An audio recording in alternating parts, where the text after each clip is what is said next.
Hello साथीहरू नमस्कार। म आज तपाईहरुलाई एउटा मोनेटाइजेसनमा एरर आएको सल्भ गर्ने देखाउँदैछु। यसमा एरर आएको छ कि your content isn't earning money भनेर भनेको छ। ल यसलाई कसरी सल्भ गर्ने तपाई ध्यान दिएर हेर्नु होला। तपाई जानुस् मोनेटाइजेसनमा क्लिक गर्नुहोस्। मोनेटाइजेसन क्लिक गरेपछि तपाईको प्रोफाइल स्ट्याटसमा हेर्नुहोस्, त्यसमा के गडबडी छ कि छैन भनेर। यसमा चाहिँ सबै एक्टिभ छ, रिकमेन्डेसन सबै, मोनेटाइजेसन अनि मार्केट प्लेस पनि एक्टिभ छ। तर यसमा चाहिँ तपाईको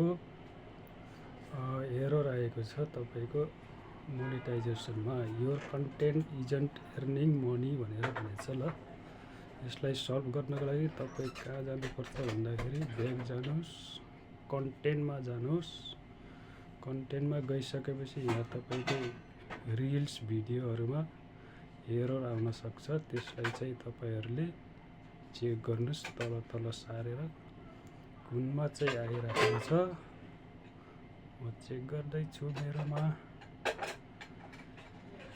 मेरो भिडियोमा यसमा चाहिँ आएको रहेछ। मोनेटाइजेसन लिमिटेड भनेर भनेको छ। यसो आयो भने तपाईको चाहिँ कमाइ हुँदैन, अर्निङ हुँदैन मोनेटाइजेसनमा। यसलाई चाहिँ तपाईले डिलिट गर्नुपर्ने हुन्छ। भिडियोलाई क्लिक गर्नुस्। यो जुन एरर आएको छ तपाईको देख्न सक्नुहुन्छ। मोनेटाइजेसन लिमिटेड भनेर भनेको छ, त्यसमा थिच्नुस्। थिचिसकेपछि तपाईको माथि 3 डटमा जानुस्। 3 डटमा गइसकेपछि सी ओरिजिनल गर्नुस्। सी ओरिजिनल गरेपछि यस्तो खालको चल्छ भिडियो। यसमा चाहिँ एरर आछ। यसलाई चाहिँ डिलिट गर्नु होला। डिलिट गर्ने भिडियो